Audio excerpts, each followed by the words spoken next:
Hello friends, स्वागत है हमारे YouTube channel chip guide computer. हर बारी टेक्निकल वीडियो में मैं आपके लिए कुछ नया और खास लेके आता हूँ। ये वीडियो आपके डेली लाइफ में काफ़ी यूजफुल होने वाली है। आजकल हार्ड ड्राइव की टेक्नोलॉजीज में कुछ चेंजेस आ गए हैं। आजकल नॉर्मल हार्ड ड्राइव से हटके हम एसएसडी की तरफ जा रहे हैं। तो एसएसडी और नॉर्मल हार्ड ड्राइव में क्या डिफरेंस है? ट्रेडिशनल जो हमारी नॉर्मल हार्ड ड्राइव्स होती थी, जैसे आप ये देख रहे हैं, ये मेरे पास एक नॉर्मल स्टैंडर्ड हार्ड ड्राइव है जो डेस्कटॉप की है, और ये मेरे पास एक लैपटॉप की नॉर्मल हार्ड ड्राइव है। जैसा कि आप देख रहे हैं, एक नॉर्मल है ये। बट एसएसडी कुछ नई चीज़ होती है। ये आजकल हमारे पास नए ट्रेंड में एसएसडी है। जैसे ये एचपी कंपनी के है, अलग अलग कंपनीज की होती हैं। ये मेरे पास एक हिकविजन की है, और बाकी मैं कुछ डिस्प्ले कर देता हूँ। ये मेरे पास एक WD की पड़ी है जो 240 GB की है। ये HP की भी 200-250 GB की है, और ये एगल कंपनी की है जो ये भी 240 GB है, और ये एक एगल की 120 GB है। और ये मेरे पास नॉर्मल जो स्टैंडर्ड लैपटॉप में हार्ड ड्राइव्स लगती हैं, ये वो चीज़ हैं। तो सबसे पहले स्टैंडर्ड हार्ड ड्राइव और जो SSD हार्ड ड्राइव है उसमें डिफरेंस क्या है। SSD में आगे नई टेक्नोलॉजी M2 भी आ चुकी है जो काफ़ी छोटी है साइज में, बट स्पीड के मामले में अल्टीमेट है। हम नॉर्मल हार्ड ड्राइव से SSD की तरफ क्यों जाएं? सबसे पहला क्वेश्चन आता है कि हमें वो वाली हार्ड ड्राइव बदल के SSD क्यों लगानी चाहिए, या अगर दोनों यूज़ करनी है तो कैसे यूज़ करनी है। आज इस वीडियो में मैं सब कुछ आपको क्लियर कर दूंगा। तो सबसे पहले हम आते हैं कि नॉर्मल हार्ड ड्राइव से SSD में क्यों जाएं। पहला क्वेश्चन हमारा होता है कि मैं वो क्यों लगवाऊं, या हमें वो क्यों लगानी चाहिए। तो एज स्पीड कंपैरिजन, एक छोटी सी भाषा में या एक स्पष्ट रूप में मैं ये कहना चाहूँगा कि अगर आपको स्पीड चाहिए और कुछ ही सेकंड में कंप्यूटर आपका स्टार्ट हो जाए, तो आप नॉर्मल हार्ड ड्राइव से SSD में जाएंगे। अगर मैं एज ए कंपैरिजन बताऊं, तो जो नॉर्मल हार्ड ड्राइव होती है उसकी जो ट्रांसफर रेट होती है वो काफ़ी स्लो होती है, जबकि SSD की नॉर्मल हार्ड ड्राइव से कम 20 टाइम्स ज़्यादा स्पीड मिलती है हमें। पहला रीज़न तो ये था। दूसरा कि इसकी जो स्पीड और एफिशिएंसी है नॉर्मल हार्ड ड्राइव से ज़्यादा है। तीसरा, इसमें इसकी लाइफ है वो नॉर्मल हार्ड ड्राइव से ज़्यादा है। नॉर्मली क्या है कि जो नॉर्मल हार्ड ड्राइव होती है उसमें हमारी डिस्क होती है, और कुछ टाइम चलने के बाद उसकी जो लाइफ है वो कम होती है, जबकि SSD में ऐसा पंगा नहीं है। अगर नॉर्मल हार्ड ड्राइव यानी जो मेरी ट्रेडिशनल यानी जो पहले हार्ड ड्राइव आती है, क्योंकि उसमें डिस्क होती थी, उसमें मीडिया होता था, अगर वो हमसे गलती से गिर जाती थी या जोर से दब जाती है तो वो हार्ड ड्राइव क्या है, डैमेज हो जाती है, जबकि SSD में ऐसा नहीं है। क्योंकि SSD एक तरह की चिप टाइप की सिलिकॉन मेमोरी के बेस पे काम करती है, तो एक तरह की आप सही से कह सकते हैं कि मेमोरी कार्ड जैसी टेक्नोलॉजी पे वर्क करती है। जैसा कि मैंने पहले बताया था कि इसमें स्पीड काफ़ी अप आती है, तो आप अगर ऑपरेटिंग सिस्टम इंस्टॉल करते हैं या चालू करते हैं तो कुछ ही सेकंड में ये स्टार्ट हो जाएगी। अगर आजकल के लेटेस्ट लैपटॉप्स हैं तो 1 और 2 सेकंड में लैपटॉप स्टार्टअप दे देते हैं।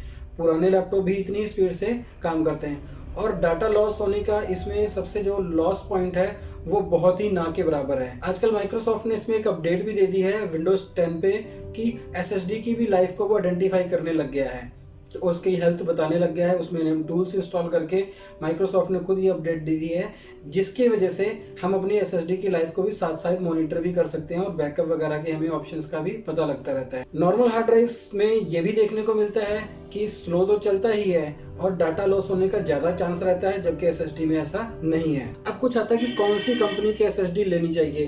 तो फर्स्ट ऑफ, सभी कंपनी की SSD लगभग सेम टेक्नोलॉजीज पे बनी हुई हैं, और सभी SSD जो है सेम स्पीड के साथ साथ सेम वारंटीज भी दे रही हैं। मेरे पास ये एक हिकविजन की है, इसकी भी मुझे 3 ईयर की वारंटी मिल रही है। ये मेरे पास HP की है, इसकी भी 3 ईयर की वारंटी मिल रही है।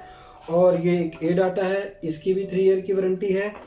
और ये मेरे पास जो ईगल है, जैसा कि आप देख रहे हैं, इसकी भी उन्होंने 3 ईयर की वारंटी दी है। तो एज वारंटी पर्पस हमें सेम मिल रहा है। बस एज क्वालिटी पर्पस देखा जाए तो HP काफ़ी तेज चलती है नॉर्मल कंपैरिजन से। मैंने इसको टेस्टिंग में भी लिया हुआ है, बट नॉर्मल पर्सन्स के लिए सभी हार्ड ड्राइव्स एक ही कैटेगरी में और एक ही टेक्नोलॉजी पे वर्क कर रही हैं। बट अगर हम थोड़ा बहुत स्पीड का रेशियो देखते हैं तो HP इनमें सबसे आगे आती है, WD भी वहीं पे खड़ी होती है, बट ईगल से काफ़ी अच्छी है। बाकी आप एज ए रेट का भी काफ़ी डिफरेंस है, तकरीबन 300 से 400 रुपीज़ का नॉर्मल हार्ड ड्राइव यानी हमारी HP और ईगल कंपनी में डिफरेंस पड़ता है। बट मैं ये रिकमेंड करूँगा कि आप कोई भी लगाइए, कोई इशू नहीं क्रिएट होता है, अच्छी हैं। पता है कईयों के एक मन में ये क्वेश्चन जनरेट होता है कि जो ये हमने अगर SSD लगा ली तो हमारी पुरानी हार्ड ड्राइव्स का क्या होगा। आज इस टेक्नोलॉजी के दौर में मोस्टली जो आपके राइटर्स हैं, यानी आपके जो DVD राइटर्स हैं, वो क्या हो गए हैं, यूज़ नहीं होते हैं और वो लगे लगाए रहते हैं, हम कभी उनका यूज़ नहीं करते क्योंकि सीडीज़ का और डीवीडीज़ का ट्रेंड बिल्कुल क्या है, ख़त्म हो चुका है। तो वहाँ पे हमारे पास एक कैडी केस आता है। अब उन हार्ड ड्राइव्स को कैसे आप यूज़ कर सकते हैं, यानी जहाँ पे आपकी स्टैंडर्ड हार्ड ड्राइव लगती है वहाँ पे आप एसएसडी लगाइए, और जहाँ पे आपका राइटर आता है उसकी जगह पे एक टेक्नोलॉजी में हमारे पास कैडी केस आ गया है, जैसा कि मैं दिखा रहा हूँ आपके पास। ये कैडी केस हैं, ये हमारे राइटर की जगह पे लग जाते हैं। यहाँ पे हम क्या करते हैं, इनमें हार्ड ड्राइव्स लगा देते हैं, उसकी जगह पे ये हमारी जो नॉर्मल यानी हमारी ट्रेडिशनल हार्ड ड्राइव है जो हमारी लैपटॉप से निकलेंगी, आप अपने राइटर को निकाल के उसकी जगह पे ये लगा देंगे। इससे बेनिफिट ये होगा कि आपकी एसएसडी में विंडोज़ चलेंगी और स्पीड से आपका लैपटॉप ओपन होगा। जो आपके पास पुरानी यानी आपकी जो ट्रेडिशनल हार्ड ड्राइव्स हैं, यानी 120 GB की है या वो 320 की है या 250 की है या 500 है या 1 TB है, उसको आप कैडी केस में डाल के एक्सटर्नल यूज़ कर सकते हैं। यानी आपके एक ही लैपटॉप में कैडी केस के थ्रू आप पुरानी हार्ड ड्राइव को भी यूज़ कर सकते हैं, जैसा कि मैंने दिखा दिया है वो। और दूसरा जो आपकी एसएसडी है वो विंडोज़ के लिए तो यूज़ होंगी।